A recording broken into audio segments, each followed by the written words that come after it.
Others again say that he must have been in the interior already, since he is after all engaged in the service of the law and can only have been appointed from inside.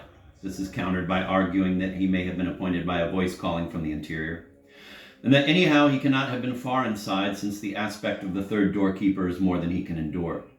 Moreover, no indication is given that during all these years he ever made any remark showing a knowledge of the interior, except for the one remark about the doorkeepers.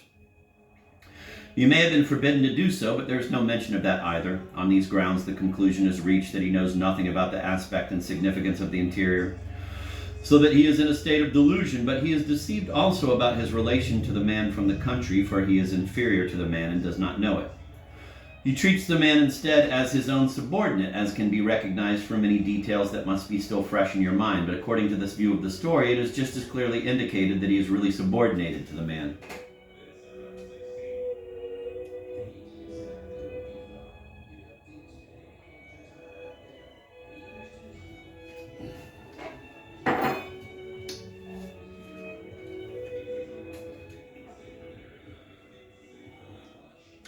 In the first place, a bondman is always subject to a free man.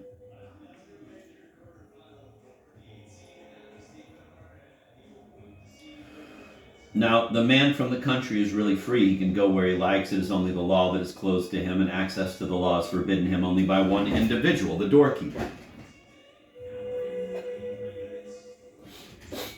When he sits down on the stool by the side of the door and stays there for the rest of his life, he does it of his own free will. In the story, there is no mention of any compulsion.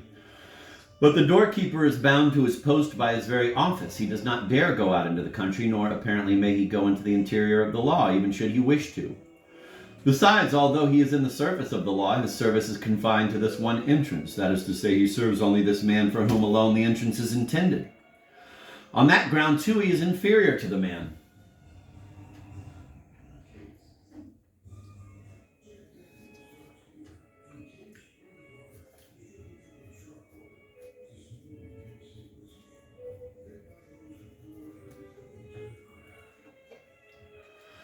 One must assume that for many years, for as long as it takes a man to grow up to the prime of life, his service was in a sense an empty formality, since he had to wait for a man to come, that is to say, someone in the prime of life. And so he had to wait a long time before the purpose of his service could be fulfilled, and moreover had to wait on the man's pleasure, for the man came of his own free will. But the termination of his service also depends on the man's term of life, so that to the very end he is subject to the man.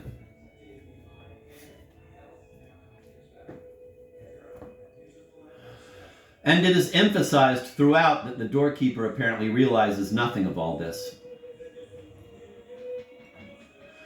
That is not in itself remarkable, since according to this interpretation, the doorkeeper is deceived in a much more important issue affecting his very office. At the end, for example, he says regarding the entrance to the law, I am now going to shut it. But at the beginning of the story, we are told that the door leading into the law always stands open. And if it always stands open, that is to say at all times without reference to the life or death of the man, then the doorkeeper cannot close it. There is some difference of opinion about the motive behind the doorkeeper's statement, whether he said he was going to close the door merely for the sake of giving an answer, or to emphasize his devotion to duty, or to bring the man into a state of grief and regret in his last moments. But there is no lack of agreement that the doorkeeper will not be able to shut the door. Many indeed profess to find that he is subordinate to the man, even in knowledge, toward the end at least, for the man sees the radiance that issues from the door of the law, while the doorkeeper in his official position must stand with his back to the door. Nor does he say anything to show that he has perceived the change. That is well argued, said Kay, after repeating to himself in a low voice several passages from the priest's exposition. It is well argued, and I am inclined to agree that the doorkeeper is deceived, but that has not made me abandon my former opinion, since both conclusions are to some extent compatible. Whether the doorkeeper is clear-sighted or deceived does not dispose of the matter.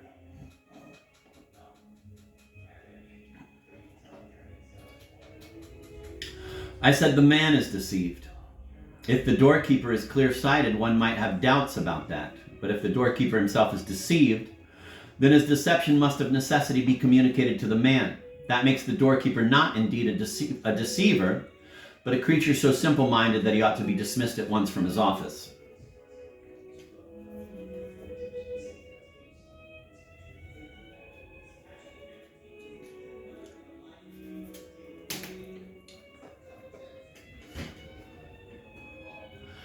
You mustn't forget that the doorkeeper's deceptions do himself no harm, but do infinite harm to the man. There are objections to that, said the priest. Many aver that the story confers no right on anyone to pass judgment on the doorkeeper.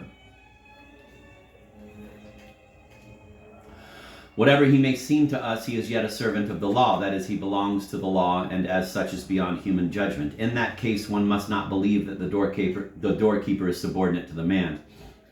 Bound as he is by his service, even only at the door of the law, he is incomparably greater than anyone at large in the world. The man is only seeking the law.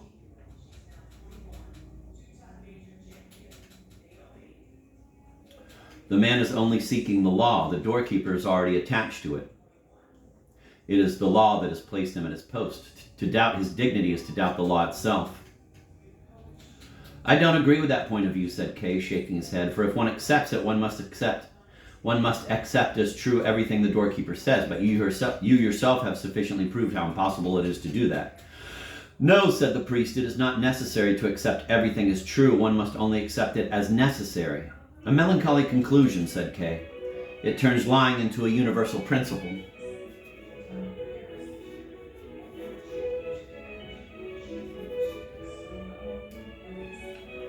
Kay said that with finality, but it was not his final judgment. He was too tired to survey all the conclusions arising from the story, and the trains of thought into which it was leading him were unfamiliar, dealing with impalpabilities better suited to a theme for discussion among court officials than for him. The simple story had lost its clear outline. He wanted to put it out of his mind. And the priest, who now showed great delicacy of feeling, suffered him to do so and accepted his comment in silence, although undoubtedly he did not agree with it. They paced up and down for a while in silence, Kay walking close behind the priest, ignorant of his whereabouts.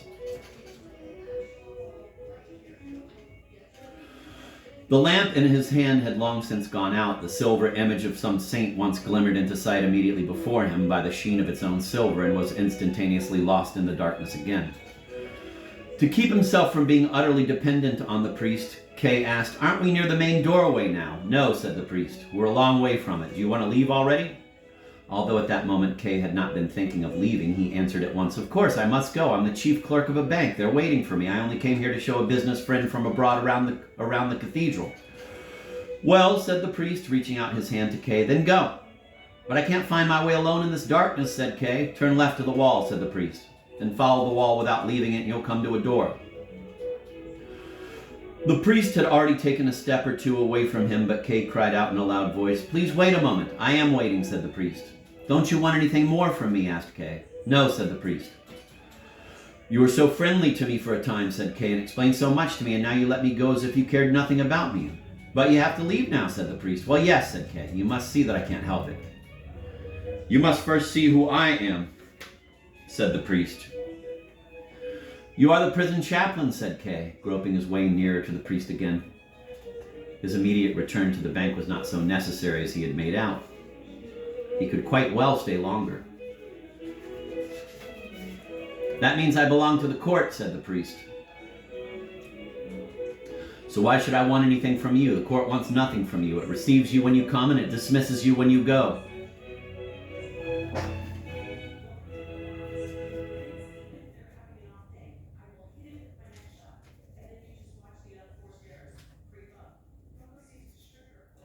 Chapter 10, the end.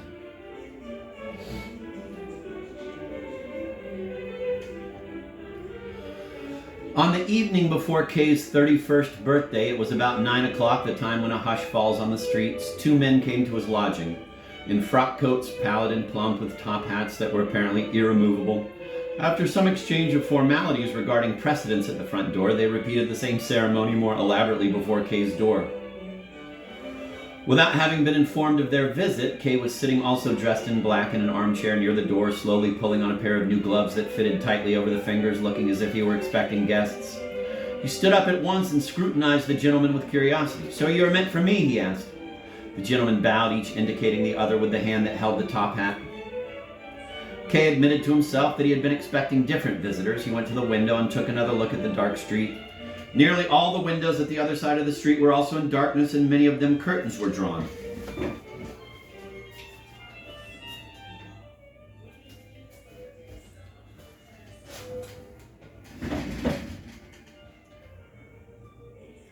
At one lighted tenement window, some babies were playing behind bars, reaching with their little hands toward each other, although not able to move themselves from the spot. 10th-rate old actors they send for me, said Kay to himself, glancing around again to confirm the impression. They want to finish me off cheaply. He turned abruptly toward the men and asked, "What theater are you playing at?" "Theater," said one, the corners of his mouth twitching as he looked for advice to the other, who acted as if he were a dumb man struggling to overcome a stubborn disability. "They're not prepared to answer questions," said Kay to himself, and went to fetch his hat. While still on the stairs, the two of them tried to take Kay by the arms, and he said, "Wait till we're in the street. I'm not an invalid," but just outside the street door, they fastened on him in a fashion he had never before experienced. They kept their shoulders close behind his, and instead of crooking their elbows, wound their arms round his at full length, holding his hands in a methodical, practiced, irresistible grip. Kay walked rigidly between them. The three of them were interlocked in a unity which would have brought all three down together had one of them been knocked over. It was a unity such as can hardly be formed except by lifeless matter.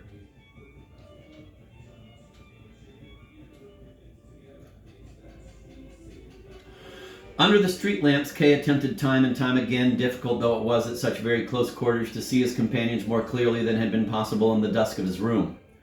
Perhaps they are tenors, he thought, as he studied their fat double chins. He was repelled by the painful cleanliness of their faces. One could literally see that the cleansing hand had been at work in the corners of the eyes, rubbing the upper lip, scrubbing out the furrows at the chin. When that occurred to Kay, he halted, and in consequence the others halted too. They stood on the verge of an open, deserted square adorned with flower beds. "Why did they send you of all people?" he said. It was more a cry than a question. The gentlemen obviously had no answer to make. They stood waiting with their free arms hanging like sick room attendants waiting while their patient takes a rest. "I won't go any farther," said Kay experimentally. No answer was needed to that. It was sufficient that the two men did not loosen their grip and tried to propel Kay from the spot. But he resisted them. "I shan't need my strength much longer. I'll expend all the strength I have," he thought. Into his mind came a recollection of flies struggling away from the fly paper till their little legs were torn off. "The gentlemen won't find it easy."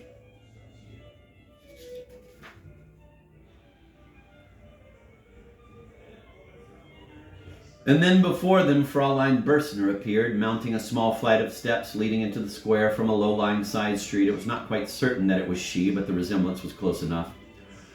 Whether it were really Fräulein Berstner or not, however, did not matter to Kay. The important thing was that he suddenly realized the futility of resistance. There would be nothing heroic in it were he to resist, to make difficulties for his companions, to snatch at the last appearance of life by struggling. He set himself in motion, and the relief his warders felt was transmitted to some extent even to himself. They suffered him now to lead the way, and he followed the direction taken by the girl ahead of him, not that he wanted to overtake her, to keep her in sight as long as possible, but only that he might not forget the lesson she had brought into his mind. "The only thing I can do now," he told himself, and the regular correspondence between his steps and the steps of the other two confirmed his thought. "The only thing for me to go on doing is to keep my intelligence calm and analytical to the end. I always wanted to snatch at the world with 20 hands, and not for a very laudable motive either. That was wrong. And am I to show now that not even a year's trial has taught me anything? Am I to leave this world as a man who has no common sense? Are people to say of me, after I am gone, that at the beginning of my case I wanted to finish it, and at the end of it I wanted to begin it again? I don't want that to be said. I am grateful for the fact that these half-dumb, senseless creatures have been sent to accompany me on this journey, and that I've been left to say to myself all that is needed.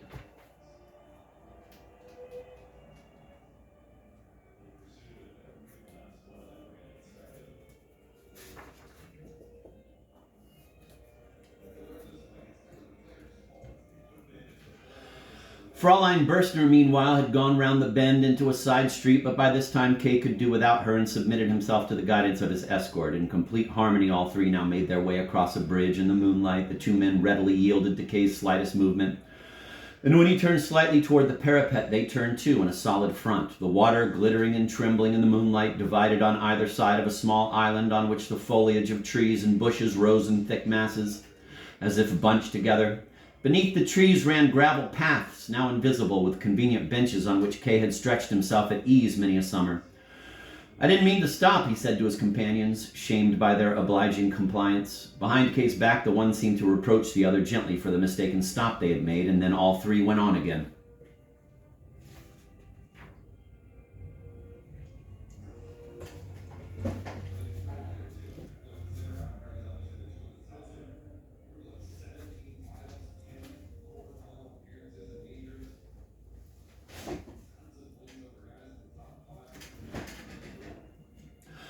They passed through several steeply rising streets in which policemen stood or patrolled at intervals, sometimes a good way off, sometimes quite near. One with a bushy mustache, his hand on the hilt of his saber, came up as of set purpose close to the not quite harmless-looking group.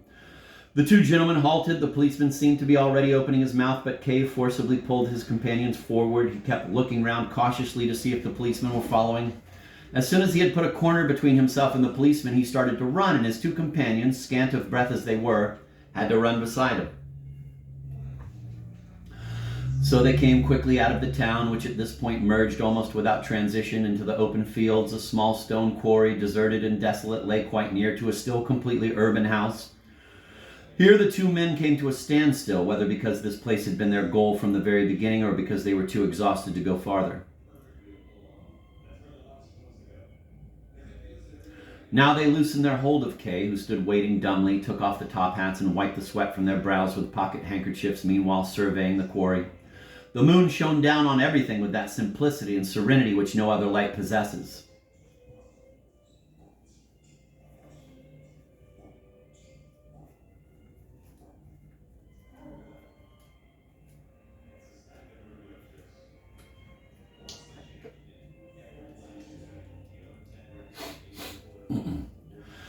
After an exchange of courteous formalities regarding which of them was to take precedence in the next task, these emissaries seemed to have been given no specific assignments, and the charge laid jointly upon them. One of them came up to Kay and removed his coat, his waistcoat, and finally his shirt. Kay shivered involuntarily, whereupon the man gave him a light, reassuring pat on the back. Then he folded the clothes carefully together as if they were likely to be used again at some time, although perhaps not immediately. Not to leave Kay standing motionless, exposed to the night breeze, which was rather chilly. He took him by the arm and walked him up and down a little while his partner investigated the quarry to find a suitable spot. When he had found it, he beckoned, and Kay's companion led him over there. It was a spot near the cliffside where a loose boulder was lying. The two of them laid Kay down on the ground, propped him against the boulder, and settled his head upon it. But in spite of the pains they took and all the willingness Kay showed, his posture remained contorted and unnatural looking. So one of the men begged the other to let him dispose Kay all by himself, yet even that did not improve matters.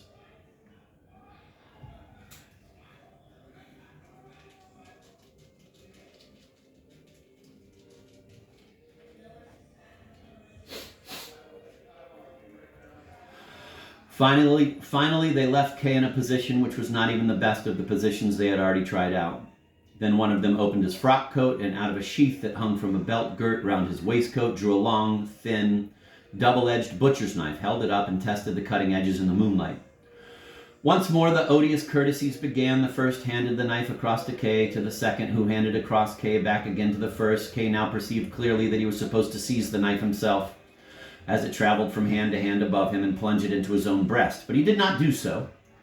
He merely turned his head, which was still free to move, and gazed around him. He could not completely rise to the occasion. He could not relieve the officials of all their tasks.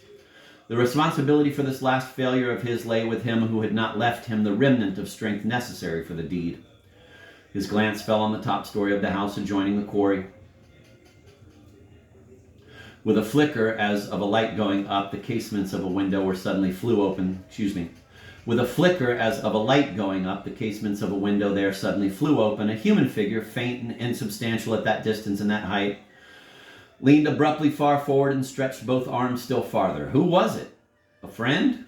A good man? Someone who sympathized? Someone who wanted to help? Was it one person only? Or was it mankind?